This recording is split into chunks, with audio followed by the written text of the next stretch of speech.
This is Thrive Perspectives, an ever-growing discussion about the issues and ideas that shape our lives, with your guide, Dr. Matthew Jacoby. Welcome to Thrive Perspectives. I'm your host, Stu, and today we're going to begin a new series of episodes discussing the ideas that changed the world. Over the coming 5 or 6 episodes, we'll delve into the transformative ideas that have shaped our history and continue to influence our present. In today's episode, we explore the Christian Revolution, a profound shift that redefined the ancient world's understanding of equality, individualism, and human dignity. We'll discuss the ancient world where natural inequality and rigid caste systems were the norm.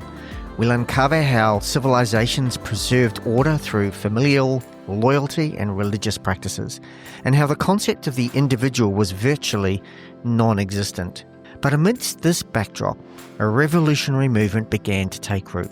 We'll discuss how Jesus and the early Christians sowed the seeds of a new identity where all individuals were invited to become members of a new family, the body of Christ, transcending traditional roles and embracing the primacy of individual choice and conscience.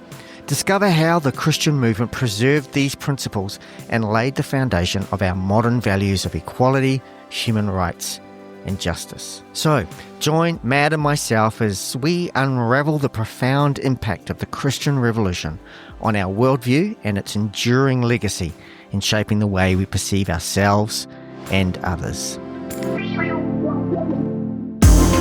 Good morning, Matt. Morning, Stu. Morning, Connell? Connell? No. Hello? No, he's not here. He's not here. And you know what else isn't here? What? Our coffee. Ah, true. Seriously. Although I hear you're trying to cut down a little on coffee, Matt, and I might take your lead on that too. And sugar. I'm cutting down on sugar. I'm saying it. I'm making it public so that you're I'm making accountable. it public. Yeah.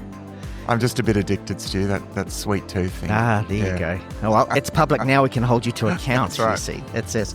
Well, listeners, welcome to Thrive Perspectives. And yes, actually, Connell is not in the chair today. We've sent Connell as a roving reporter all the way to the United States of America. And I'm not really. He's on holiday. That's right. But we'll get him to do a bit of research. But that sounds good, thank you. Yeah, it does. Yeah, thanks, Connell. Connell, you're all the way in the US of A. Matt and I are sitting here with no cups of coffee. So we're gonna spend this episode talking about you, if that's all right. Yeah. All right. Well, I'm glad you missed the coffee. Don't miss me, but you're going to miss the coffee instead. Yeah, that's it. We're going to miss the coffee. So, as our roving reporter in the USA, how's it going over there? Pretty good. I just sort of landed today. Haven't slept for a couple of days, so trying to push through, and I'll get a sleep tonight. So I'll sound a bit incoherent. All right. Well, you can collect lots of intelligence for us and bring it back. There's lots of good ideas coming to me. Yeah, I'm feeling very philosophical. Okay. That's what good. we need. Yeah, that's what we need. That's what we love. All right, mate. Well, you take care, get some sleep, and we'll look forward to having you back in the chair, and more importantly, the coffees. Yeah, look, surely you can organise a coffee between the two. No, we can't. No, it's not possible. All right. Catch you then, mate. Take care. See ya. Bye. Matt, today we're going to be discussing or starting a new series, in fact, for Thrive Perspectives. It might go over 5 or 6 episodes. And we've kind of titled this Ideas That Changed the World. So big ideas. So we're not talking about the iPhone. We're talking about... well, we could. Well, we could, that's true. But we're talking about much bigger philosophical, really, and perspective ideas that have changed the world. And where are we going to begin with this, Matt? Where will we begin with episode 1? Well, I think the best place to start is the biggest one of all. And this is almost in another category. I mean, we're going to talk about moments that were essentially turning points that shape the way that people think about things and people's attitudes to the world. Okay. It's very easy for us to take for granted the way that we think today. But the way that we think today is the result of cumulative changes over history, particular turning points. Yeah. And they can be good, bad, a mixture of the two. Actually, it's very important, and what part of the reason of doing this series is that we can think discerningly about these turning points. Yeah. So we can take it for granted, perhaps, that the way that we think today in our very individualistic kind of intellectualist and individualist kind of culture is the way to go, that's somehow advanced. And that needs to be questioned. Yeah, totally. Yes, we are technologically advanced, but are we wiser now? What has been left behind that we need to retrieve? What have we gained actually that we didn't have before as a result of these perspectives? Because there are both of these things. So this is where learning to think discerningly as Christians about and being conscious of these changes that led to the way that we tend to think today is so important, because as I said, we tend to take that cultural background for granted. Sometimes we can even Christianize it. Oh, but this is the right way to think, isn't it? Yes. And understanding the source of that. Often the sources of those aren't actually in That's right. the Bible. Yeah. They're more cultural assumptions that we've adopted. And the flip side of that, Matt, perhaps could I suggest, is that we can look at our culture today and apply that discernment, but also it will help us understand things in Scripture that we look at and kind of go, because we only think in the way that we think today. Yeah. And I think lots of times we read things in Scripture and we kind of go, oh, gee, that sounds a bit harsh or a bit unfair, or what's that all about? And again, it's because we're trying to apply our cultural perspective now to how things were. Yeah, that's right. Back then. So the first one, as I said, is the biggest and even in a completely different category, and that is the moment of the introduction of the Christian worldview to the world, really. Right, so I think this is a good place to start, because it's going to underscore just how revolutionary the perspective of Jesus and the early church, how deeply revolutionary that was. So much so that we in our culture, and this is something that has been abundantly pointed out in historical literature, people like Tom Holland, Rodney Stark, Larry Siedentop, these leading historians and scholars, and many others are constantly pointing out how we got to why we think the way that we do, and the fact that we can easily take for granted the sort of basis of our values. And in a sense, as the philosopher Alistair MacIntyre said, who recently, very prominent philosopher, recently passed away actually, in a book called After Virtue, he points out that our moral and values language is now the fragments of a whole system or a worldview or a framework, however you want to put that, that we've largely or perhaps expressly rejected as a professedly secular society. We have, in great measure, sort of thrown out our Christian basis, the biblical basis. But we still use language that is based in those values. The moral language, the language. I mean, in many different ways, and we'll see this as we go. So, the point is that we tend to take things for granted that we can't actually take for granted. They were granted by this Christian revolution, and so, as I said, the literature on this is fairly abundant. But one of the best, Stu, I would say, one of the best explanations of this is in a book by Larry Siedentop, Inventing the Individual. Okay, now he's a secular scholar. He was a Oxford historian and philosopher. And his book, Inventing the Individual, I think it's a fairly dense book, but it's a brilliant, in-depth account of how the Christian Revolution led to what we have today. In fact, our whole concept, our whole value system, our modern concept of the nation state is actually largely also based in Christian thought. Right. So it's very radical. Yeah. So it's a very important primary text. Yeah. And I'll make sure, listeners, that we put a link to that in the notes so that you can find it there. So to frame this, Stu, I'll talk a little bit about the ancient world. Let's paint a picture. I know this is big, of the world before the Christian Revolution. Yep. Now, it's difficult to generalize, and there are slightly different nuances in different areas. I'm going to focus mainly here in the ancient Near East, but what I'm going to say is true elsewhere. But just for the sake of accuracy, I'll focus on the ancient Near East and, ancient Greece and so forth. So the name of the game, Stu, that essentially what people are doing are reading their values off the natural order in some sense. And by the natural order, I don't mean they're naturalistic or that they deny the opposite. There's a strong sense of awareness of the spiritual world. But the way that things are There's no sense that you would push against it. That you would push against it necessarily. And, there's some conception in later Greek thought that there was some kind of golden age, in some distant past. But the way that things are in some measure is just the way that things are meant to be, whether it's fate or we're suffering. If you go more to the east, this is a place where we essentially get what we deserved in some cosmic sense. Yep. Now, this makes a difference because essentially it means that there's no concept of human dignity as we now know it and take for granted. This is the central thing. It's something about human identity. First of all, in some places, there's some sense of, some ultimate being or God, as in the Indian notion of Brahman, which is God in all things. But what really matters and who we interact with, while there in some places there is this sense of an ultimate God, nevertheless, human beings relate to gods, plural. And these gods aren't always in harmony, in agreement with each other. There's some criticism about, Plato, for example, criticizes this in his writings, the fact that, well, if we are going to receive our values from the gods, they're all arguing with another. They all have different values. They're all disagreeing. So you can't.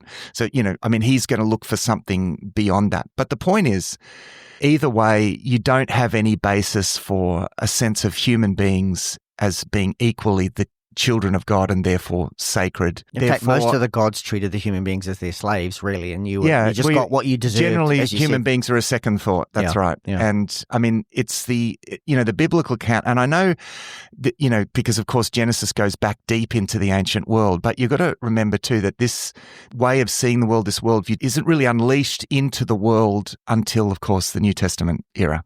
Jewish people are an enclave. God's providence. He's building something within the bounds of the nation of Israel, and there's some interaction with other nations, but largely it doesn't affect the rest of the world. That's why we speak of the Christian revolution, even though what Jesus and subsequently what Paul then does in his writings is absolutely consistent with what we know about humanity in Genesis, and it's very consistent with that, yet it's in the Christian movement that is taken out to the world and has its revolutionary effect. And of course, there's no greater statement of the dignity.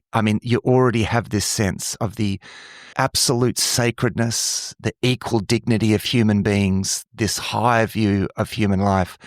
Yes, you have that in Genesis, but that is reaffirmed powerfully, right, through the gospel, right? Because even though, yes, we were given this very high position, we are children of God, but of course, according to the biblical story, we fell away from that.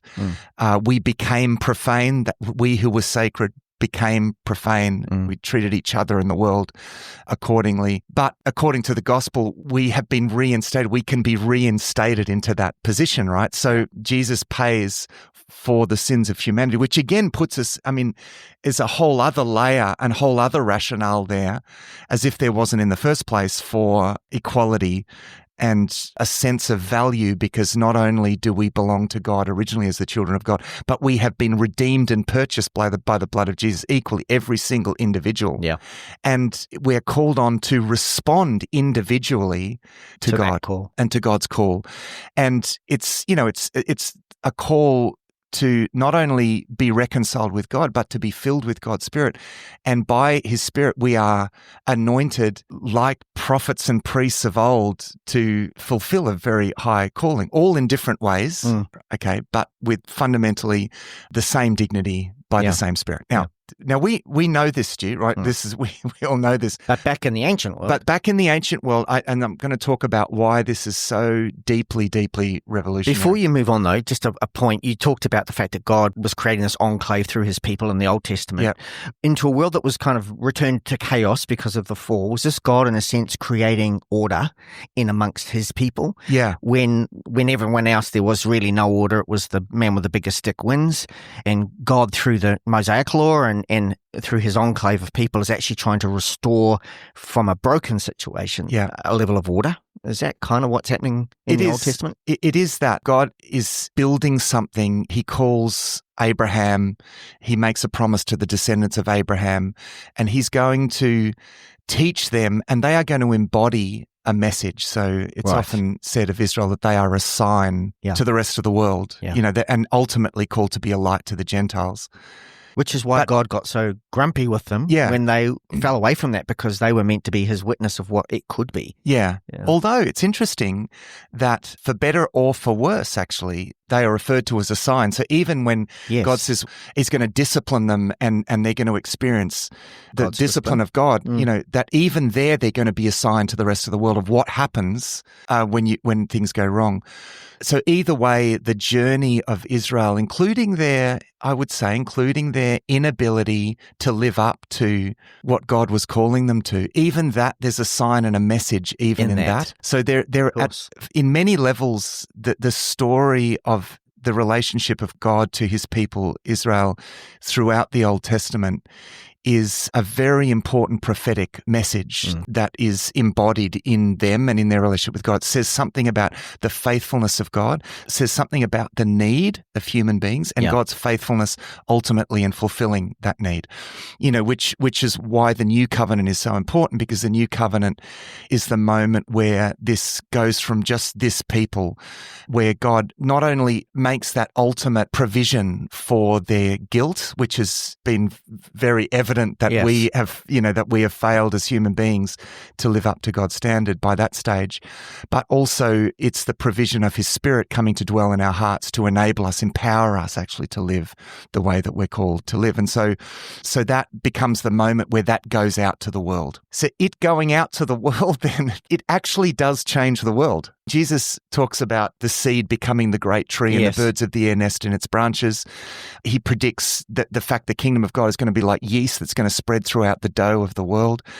Very unlikely. I mean, he's there with his 12 very ordinary guys, right? In a backwater of the Roman Empire, the least important people, the least of these. Yeah, totally. Right? Yep. And yet there's a seed of something here that is literally going to change the world. And I want to underscore how much actually changed. I mean, look, first of all, it changes lives, individual lives. I mean, I always say to people, you can believe about God if you think there's a God out there somewhere, but it's only because of Jesus that can ever have any impact on you, right? If you don't have Jesus, all you have is a God out there somewhere. Yeah. Jesus reconciles us, connects us with God, and makes us the very habitation of God's Spirit, which is a transformative thing, right? So this transformation is, first of all, a spiritual revival that begins to spread. Now, lots of mess, lots of dysfunction, because human beings are messy and dysfunctional, but we learn through our failures, right? It's easy to point back to to moments in the church where we have got it wrong. Now, a lot of things happened in the name of Christianity that had nothing to do with that. Now, we did a past episode where we asked the question, what is it actually that counts as Christian history? Yes. Not everything that gets called Christian history can actually even count as Christian history. It had nothing to do with what Jesus wanted. And yet, the history of those disasters is still part of the learning journey that we're on. So let's go back, Stu, to an ancient world where you don't have this sense of one God to whom we are related as children of God. Because if you're going to read off just the way that things are, it certainly is not evident that people are equal. In fact, the general belief was in natural inequality. And this was everywhere, really. Natural inequality was the name of the and we see that a little in the caste system in India. That's right. Yeah. So that's a very old religious system. And the idea there is that because this is one reincarnation, and where you come in, your societal level, what you're born into, that's where you're is what you deserve. That's where you're meant to be. And you have to fulfill your duty, or in Indian philosophy, your dharma. And that's the key. You just got to fulfill your role at that level of society. So there's no allowance in that really for upward mobility. Yeah. In fact, that's to be discouraged. In fact, because in the ancient world, and this is true in India, but it's very much true in the ancient Near East, there is a big concern for order. Right, order and chaos are categories, ruling categories really in the ancient world. And you can understand why, Stu, because order is life for ancient people. Now, we take for granted the degree of order that we have in the world today. And we take for granted the extent to which that world order actually allows for human flourishing to some extent. But if you don't have that, I mean, let's say you even just go back to feudalism, right? And little princedoms, each invading the other, and the constant cycle of death and of war, and then resulting famine, and then disease, and that is a state of chaos. Now, the ancient world was actually even worse than that, right? So the concern for order, and this is why ancient empires sought to extend their borders essentially because it was about bringing order, right? It's about trying to impose order on the chaos of this world. And that chaos was also seen in things like disease and the natural world. And so this is something. So is this where some of these gods came from then, in a sense of trying to create order or give reason or meaning to things happening? I mean, obviously we've got leaders of, some of these empires who are deified in a sense, treated as gods because I guess they're bringing this order. Yeah. I guess the question would be, where do all of these gods come from? Are they institutionalized gods? Are they just at individual level? Or that's good. So the primary unit in the ancient world, the primary unit of any ancient society was the family. What is difficult for us to grasp is that there is no concept, and this is going to be really difficult for listeners to imagine this because, again, we so deeply take it for granted. Yeah. There is no concept of the individual. Now you think, how is that not possible? Surely when you're walking around and you have a concept of yourself as an individual. Well, yes and no, because your whole sense of identity is completely caught up in your family. You are your role within that family, right? So, and it's very hierarchical. So it's the patriarchal family.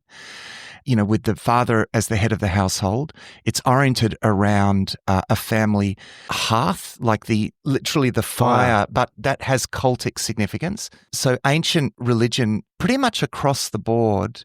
So, I mean, we think of religion, we think of shrines and centralized places, but actually the locus for all ancient religious practice was the family hearth, and it was the family cult, the household gods. In the Bible, you often have reference to household gods, and you think, what's going on there? Yeah. Well, it was you're the loyalty to the household gods and to your household and to your role in the house. That everything sort of oriented around that. And when we talk family here, just for clarity, we're not talking about mum, dad, and a couple of kids. We're talking about fairly extended. Yeah, you're talking about an extended family. Yeah, and that included slaves or bond servants as well that were part of that household.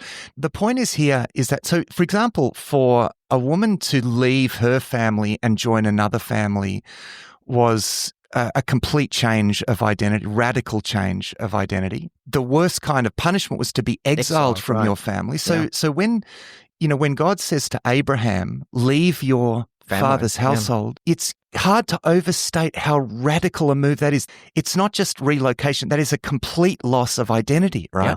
Because it's in the ancient world, you just never did that. Your assigned place was in the concept of your family. In the parable of the prodigal son, ancient people are going to draw a breath of, what disbelief, like that son would leave, that anyone would ever do that. I mean, probably did occasionally happen, but it was very, very radical. I mean, and there's something even very unlikely in that parable. I mean, we read the parable of the prodigal son and we think, the teenager that grows up and wants to get out of home as quickly as possible. No. In the ancient world, it's actually a very unlikely scenario. Yeah. You never really left your family. You took over the family farm, crop, whatever it was, really. It just kept going. And I'm assuming this is probably why genealogies in the Bible, as we see them, are so important, because it's highlighting that's right. who's part of who, which family that's did right. everyone come from. And so, I mean, there's still, this isn't all completely wrong. I mean, there is an element in which our identity is rooted in our family, and the effect that our family has on us, and the generations, and things like generational sin and all these sorts of things are ideas that are taken over from the ancient world. And there is wisdom in that. Remember, I said, even though we can assume that these ideas, like this that forms of collectivism, these ideas of generational sin or generational blessing, generational curses even, we in our culture can have a tendency to dismiss those things as archaic. But why would we do that? Have we really become wiser? Now, just because we've become more technologically proficient does not mean that we've become wiser. There's a whole school of recent thought that is acknowledging this, known as traditionalism. That's another story. So the family loyalty, if you were to leave your family, you're essentially also abandoning the family gods, and you completely, that would be disastrous. Families then become clans. Clans become tribes. You have tribal leaders. It's all connected, right? And then you have feuds between the tribes. And that's right. With tribes, it's always your clan identity and or your tribal identity always goes back to a common ancestor in the ancient world. And remember, this is your whole religious identity as well. Now, we see this at work in the Old Testament, of course, because the identity of Israel was through Jacob, okay, which goes back to Abraham. So there is something valid about that. But what we see happening in the New Testament is a breaking away from that into a higher level. It's not that it's a new family, isn't it? It's not that that's completely dismissed, but it's transcended with a new sense, a higher sense of family, right? Which means, and this is one of the radical things in the New Testament that happens, is that we're called, like Abraham, not to abandon our families, although Jesus says, anyone who was left their family, and he talks about, parents and wives, and it's not saying that we should do that when he says that in the gospel. He says that in all, it's recorded in all the gospels. It seems shocking to us because we think he's saying it to the disciples who say to him, we've left everything to follow you. Now, they hadn't abandoned their families, of course, at that stage, but he says anyone who leaves their parents or wives, and we think, oh, that's terrible. But the fact is, Jesus knew that in the coming Christian movement, that by rejecting the household gods and believing in him, that Christians were going to be ostracized from their families, right? He's not saying that should happen. He's predicting that it will happen. Yeah. And this is going to be one of the most difficult things for the early church, because and people are going to need to make a choice. They're going to make a choice because they're going to be ostracized from their families for not worshiping the family gods. And essentially what we see happening there in the New Testament is this sense of loyalty to a higher family, to the body of Christ. These ideas now are so radical, right? Because it speaks to a higher identity than just that of our earthly family or our earthly clan or our earthly tribe. Which up until that point in time had been everything. Yeah, that's right. Yeah. So it's pointing to something higher, which is part of us being elevated back. This is the whole point of the gospel, is to be elevated back to understanding that our identity is primarily in the fact that we are children of God, right? We are sons and daughters of God. That becomes the primary thing. Now, that then becomes the great leveler, because in ancient times, and this is true in the first century, this concern for order still prevails in society. So throughout the ancient world, there is, and we saw this in a previous episode where we talked about the Old Testament law, Stu. Yes. And we talked about the Mosaic law compared to other ancient Near Eastern laws like the law of Hammurabi and ancient Hittite laws. And we saw there that those ancient laws were primarily aimed at maintaining the social order, because the social order with its castes, if you imagine an ancient city-state or an ancient empire, it worked. You don't want social mobility because that disturbs the order, right? Yes. So the order is based on a hierarchy, and it's based on, most importantly, it's based on a sense of natural inequality. It was not evident to people. The people are evidently not equal because we have different capacities. Now, of course, as Christians, we locate equality in our common relationship with God. But if you take that away and if you don't have that, all we have is our comparison to each other, right? Yeah. If you're reading off that, then we're not equal, right? Yeah. Because different people, some are stronger, some are weaker, some have more intelligence, some are less intelligent, so forth and so forth. And right? if you consider that's just to be expected and that's the norm, then a sense of charity or helping someone else is like, why would you do that? That could be a disturbance of the social order. Yeah. So this is where, first of all, I mean, the law of Moses is deeply revolutionary already because it's essentially advocating for a common sanctity of life, and it's preventing the tribes of Israel from descending into a caste system. Right. It's aimed at, things like the redistribution of property. Yes. After 50 years, Yes. setting slaves free after 7 years and so forth and so forth. There are all these laws designed to prevent this being degraded into a caste system, right? Yeah. Whereas So everywhere else in the ancient world, they're trying to preserve the caste system. Yes, yeah. So in a sense, what you're saying is to prevent the ability, the distance between the haves getting bigger and bigger from the have-nots, in a sense, and creating, as you say, these levels or castes. Yeah. The whole idea of that law was to try to create a sense of community, family, beyond just the immediate family. Yeah, that's right. This is, it's why Luke's description of the early church at the end of Acts chapter 2 is so important about them sharing everything. They had everything in common. They were one. I mean, now we think, oh, that's great, right? Because we're, but back then it's like, no, why would you do that? People aren't what? Like, because you're talking about slaves and the nobility and that's, that's a disturbing concept for ancient people. So there's no place for individual conscience as such? No, that's right. The family gods are the family gods and it's about loyalty, not about what you think or believe or might believe or even being able to explore other things. It's like, no, this is what we do. Yeah, that's and right. we do this. Yeah, so in even right through the Greek period into ancient Rome, into the Roman Empire, they're really trying to preserve this caste system. That's the order that they're trying to preserve. Because it creates for them a sense of order. And stability, exactly. Yeah. And involved in that, and a very key part of that order, of course, is this loyalty to household gods, loyalty to tribal gods, and then ultimately, in the case of ancient Rome, it's loyalty to the gods of the polis or the city or the state, generally city-state. So Rome, the loyalty to the gods of Rome. So here's another thing, Stu.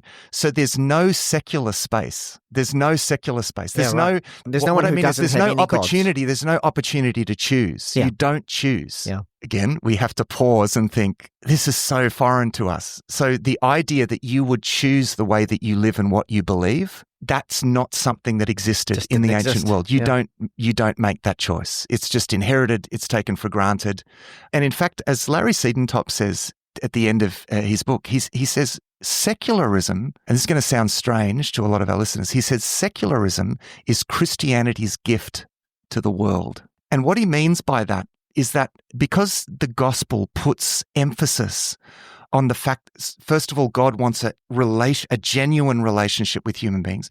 Therefore, we must choose. That individual choice becomes a key to that, right? This is not something that there was any sense of value of that in the ancient world. But because of the gospel and because of the relational emphasis on being reconciled relationally with God, each individual person, there is therefore the invitation to make a choice. Now, in order to create an environment for choice, there has to be a sphere in which it's possible to choose not to, right? Yeah. Not that that's a good thing, but there has to be this allowance for a sphere of unbelief. Because if you mandate belief, then you take away any sense of genuine choice, right? There were 2 trees in the garden. That's right. Right from we see in the beginning, right? That we're given a choice. And so what the Christian movement essentially did was to create, in order to set up that choice. And that choice was always signified through the sacraments, through baptism and the Lord's Supper. Look, not always consistently, but in the theology and the value. Whether things were always practiced the way that they should is somewhat beside the point, Stu, because the belief system and the seed of what we have in the New Testament was always there. Right. As this presence critiquing when things went wrong, there was this voice of critique of that. And so the creation of the secular space, according to Larry Siedentop, is essentially a Christian thing. There's no other, like you look at, like Hindu countries or Muslim countries, and I know they are now in some ways, some of them have been secularized, but that actually is a very modern idea that goes against the grain of those religions. So, Muslim countries with Sharia law, there's not a lot of space there to do anything else. Yeah, to be anything else. Yeah, to do anything else. I mean, if you're and they have Christians in those countries, but you're not allowed to convert. Across. Yeah, and that's a recent, as you say, development, really recent history in terms of that's right. In terms of they're being somewhat secularized, because prior to that it was just a given. There was no that's right. There was no option. So again, that's the idea. We've got the idea of the individual, the idea of their individual choice, right? The emphasis on that. We didn't have that. Therefore, there was no sense of secular, like no sphere in which you could think outside of that spiritual realm. Outside of that and make a choice, right? But that's crucial for Christianity, that ability to make a choice is there. So these are some of the key things. Now, even with, let me address this, Stu, because sort of around 600 to 500 BC, there was a kind of philosophical revolution beginning with Thales in the area we now know as Greece. A kind of philosophical revolution of philosophers or thinkers who started to think outside the traditional bounds, and their appeal was to human reason. Now, previous to that, it was you just inherited your traditions. Okay. These thinkers, like Thales and Pythagoras and Heraclitus and Parmenides, and I'm not going to go a lot into this, but this movement begins, and the situation in Greece kind of allowed for this and encouraged this to some extent, and this becomes famously, a feature of ancient Greek. We think of ancient Greek philosophy, right? Yeah. So this philosophical movement that culminates in, probably the two big names associated with that are Plato and Aristotle. So it was revolutionary, but it didn't really change much in this sense. It doesn't change and I think sometimes this is overplayed. So, for example, Plato still advocates a caste system because there's still concern for. It's still the same themes, right? Yeah. But rather than appeal to tradition, he's appealing to reason. He's reading off, but he's still reading off. Yeah, what he sees. Yeah, well, not so much what he sees, but he's reading off human reason, putting reason first, but in some ways he's inevitably working up. He might have denied this, but he's inevitably working from the bottom up. Right. Because he's working from human reason upwards, right? Yes. But he still ends up with a caste system. So his famous work, The Republic, Plato's Republic, the question of that book is, what is justice, right? Now, it's all written in dialogue form, the writings of Plato. And the key protagonist in those, it's written like a play. You have, these names and it's all in dialogue form. But the key protagonist is Socrates, right? So Socrates was a real philosopher. Yes. He didn't write anything. One of his students was Plato. Plato subsequently, after Socrates' death, recorded his conversations. Yep. Probably made up a lot of stuff, as I think it's generally agreed that some of the earlier stuff is true to Socrates, but as time goes on, he forms his own philosophy and puts it on Socrates' lips, essentially. Right. Okay. But point is, at the start of the Republic, the question is asked, what is justice? And one of the interlocutors, one of the people in that scenario, seriously says, well, that's simple. Justice is the will of the strongest person. Now, we think that's ridiculous, right? Yep. Now, we only think that's ridiculous because, and in fact, anyone in our culture would probably say that's ridiculous, but that's because we've inherited a Christian value system. That actually was a very prominent way of thinking in the ancient world. Now, Socrates is actually going to disagree with that. He's going to offer something different to that. But it's somewhat, it's not going to move as far from that as the Christian worldview is going to move. So basically what he describes is he comes back to this idea of order. Justice, first of all, is a rightly ordered soul, which leads to a rightly ordered state. So he advocates this idea that the soul needs to be ruled by reason, rules what he calls spirit, which is like ambition, because in the sort of Homeric period, the Odyssey and the Iliad, and think of the heroes, ancient Greek heroes like Odysseus and Achilles and these sorts of people, right? They were led by ambition, spirit, right? Yeah.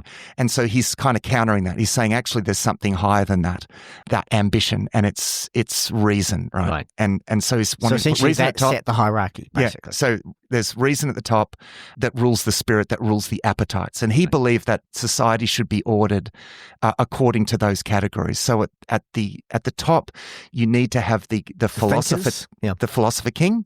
There was a form of democracy in ancient Greece, but it was nothing like what we see as democracy. Today, it was only, of course, it was only men, like heads of households. So it still had this family representing the family households. They would judge like court cases. I mean, Socrates was put to death by vote, essentially. Who wants this guy to die? Yep, we all do. Right? Okay, well, it's done then. So that's a strange. So nothing like our sort of constitutional democracies. And for Plato, that's just mob rule, right? So he advocates a kind of benevolent dictator. Not even necessarily benevolent, actually, but kind of the rational dictator that keeps the order, right? So this actually isn't very far from Hammurabi in ancient Babylon, right? In fact, he modeled it on the Spartan kingdom. He was quite impressed with the Spartan kingdom. They had a whole caste of slaves in Sparta, right, to allow the Spartans to focus on military, and they always had two kings at a time. So he has this caste system where you have the sort of philosopher, the leading class, the ruling class, with your philosopher king. Then you have your soldiers, your soldier class. That's the spirited ones, right? And then you have your producers, right? That's the laborers, right? And laborers and each person, and again, it's not that dissimilar to the caste system in India, for example. Yeah. So it's totalitarian. It's really, I mean, it's quite shocking. So that was his best idea. But actually, you see, as you can see, it doesn't move that far away from where things were in the ancient world. I mean, Aristotle is Plato's student. He has a slightly different account of things, but there's still this rule of reason. Now, again, I mean, Aristotle referred to slaves as human tools. Yes. Right. So there's no sense of natural equality. There's certainly no concept of grace, by the way. Grace would be completely irrational, right? Because if it's just about reason, think about it. Grace is a person getting the good thing that they don't deserve. It's charity. Well, you don't do that. Exactly. Yeah. That actually is a recipe for chaos, right? According to these people. Yeah. And so therefore there's no sense of love. Love, for both Plato and Aristotle was more of a pathological emotion. In its highest form, they talked about the love of the beautiful. Fair enough. But they don't have a concept of love that was advocated by Jesus. Because remember, love is honoring the inherent sacredness of a person, right? So if you don't think that people are inherently sacred, that if their importance is based on their capacities, right? Because neither Plato or Aristotle believed that reason is evenly distributed in society, right? So therefore, people aren't equal. The most rational ones are at the top, and the least rational ones are at the bottom. That's right. And the ones at the bottom, and I mean, for Aristotle, the ones at the top are more fully human than the ones at the bottom. As I said, he refers to slaves as human tools. You do get a concern for goodness. You get some concern for ethics and living an ethical life. You do get that, but not in anything like the sense that we know in Christianity. And Greek philosophy saw time as cyclical, not, it's like things came around. Yeah, that's right. Which is very much like the caste system, it's like you come back and you have another go. That's right. Again, very difficult, Stu, for us to imagine because we naturally think of a timeline, right? Yes, that's right. We think of time moves forwards, right? And we have this sense that it's moving somewhere. Now, moving somewhere is a result of this idea that there is a culmination to history, right? Yes. That's a very biblical idea. Which is a Christian idea, exactly. Yeah. So without that, you've just got a cycle, right? Yeah. It's the cycle that goes round and round and round. It's just going to go forever, right? There's no timeline. There's just a sort of let's call it a spiral, whether it's up or down or, But we're not going anywhere. But there's no sense of any destination to history. That is a biblical and ultimately a Christian idea. Perspective, yeah. So you see how radical and it's actually so difficult for us to think because these ideas get sort of transported even into our secular, completely secular culture where unbelief is the norm. Now, I would say that cautiously because people actually believe deep down or hold to Christian values more than they think. They just don't really acknowledge where they come from. Yeah. But it's very difficult for us to imagine anything different. So even in our secular culture, people still have this idea that time is going somewhere. It's inheriting because it's become so deeply intuitive. It's been sown into our culture at such a deep level that we think of time as linear. So instead of a belief in a return of Christ and a new heavens and a new earth, there is a new form of millenarianism, as it's called, like the sense of a better future. But we transport that to technological progress, right? It's progress. We're going. This is Yuval Noah Harari in Homo Deus talking about humans being upgraded into something like gods, through our technological progress and so forth. Although I hasten to say that there's a lot of pessimism. I think more now.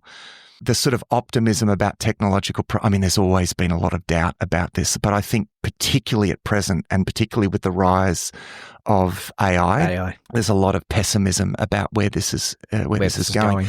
But you see, we still hold to some sense of linear development. We just have changed the content of that belief. Same with values. In fact, I would say the international systems do. Certainly the rule of law that we have, the concept even of nation states, the idea of a nation state that that holds to an ideology, an ideology that is not just something that a strong man chose. It's not the will of the strongest person, which even in feudal societies, the name of the game was what the prince. The local prince. That's what he wanted. That's the law. Still, some parts of the world, that's still the same. Well, it is, yeah. So the concept of a nation state that holds to a law that transcends that was actually worked out first within canon law in the church, because the Christian church was the first institution that transcended all national boundaries and cultural boundaries. Think about that, right? Yeah. It was the first institution ever to cross all national and cultural boundaries.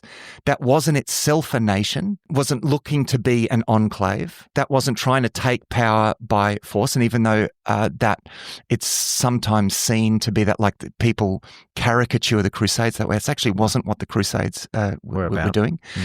Not to excuse them or saying the Crusades were the right thing. The church, because it crossed all of those boundaries and therefore it formulated a law, what was called canon law in the church, which was a law based on the ideals, theological ideals, right? So that idea of a kind of constitution that's church, that set the values for a sphere or an institution. According to Larry Siedentop, that is the basis of modern nation states. The modern nation states look to church canon law as their model for this idea of first constitutional monarchies and then constitutional democracies. Yeah. So, look, there's a lot there, Stu. There's a lot. We've covered a lot there, but the birth of this Christian movement, again, to say it was so transformative. In the earlier stages, you've got slaves, nobles, men, women, people of all different nationalities sharing a meal together in the ancient world. It's like they're at the one, let's call it the hearth together, right? Yep. They're at the one table, right? That's a new kind of family that transcends all other loyalties. Yes. Transcends tribes, nations, everything. This is a remarkable change. And so we have the first abolition of slavery in the early Middle Ages. It sort of peters out. Yes. Now it still leads to, there's still a kind of peasantry. I mean, it's not that all the problems are solved there, and won't go into the details, but it really does change. It really does change things. And, you've got the introduction of things like welfare. Yeah, social welfare. Looking after the poor. Yeah.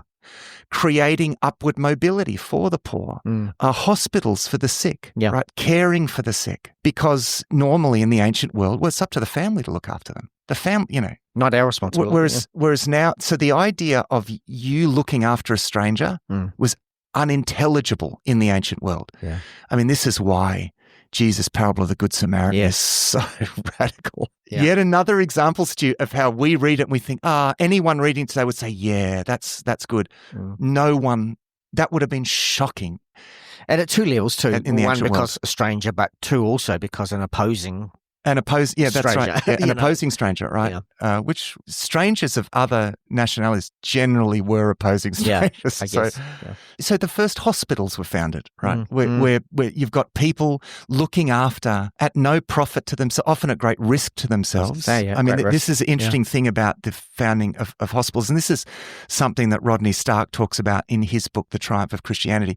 All these scholars are not coming from a Christian point of view, by the way, but in some ways I see that. I think I value that perspective all the more because it's relatively detached. They're just looking at the facts. And I think Rodney Stark's description of the early church in his book, The Triumph of Christianity, is remarkable because he talks about what happened, particularly in times of plague, where normally people, if you had the means, you would flee the city and go out into the country and you would essentially hide in your enclave.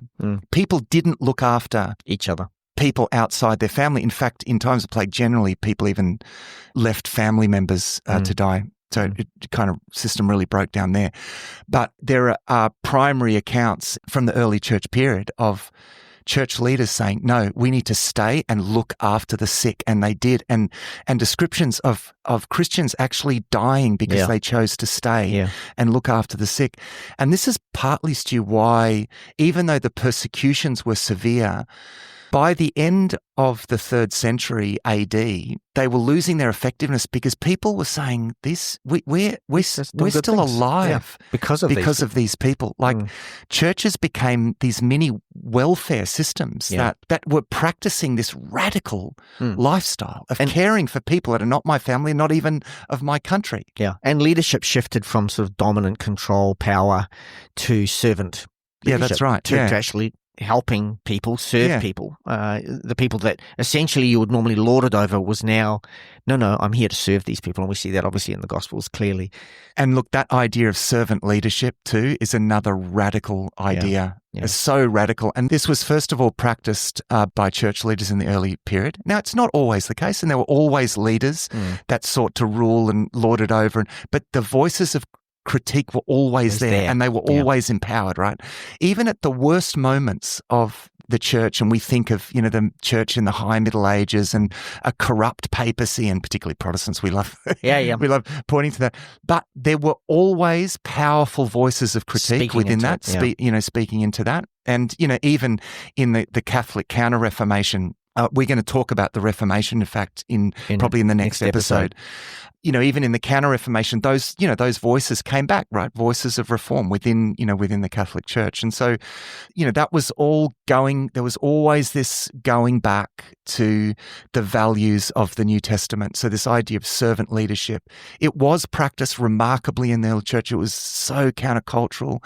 And then even when Constantine became emperor and Christianity was legalized, it wasn't mandated then, it was just legalized.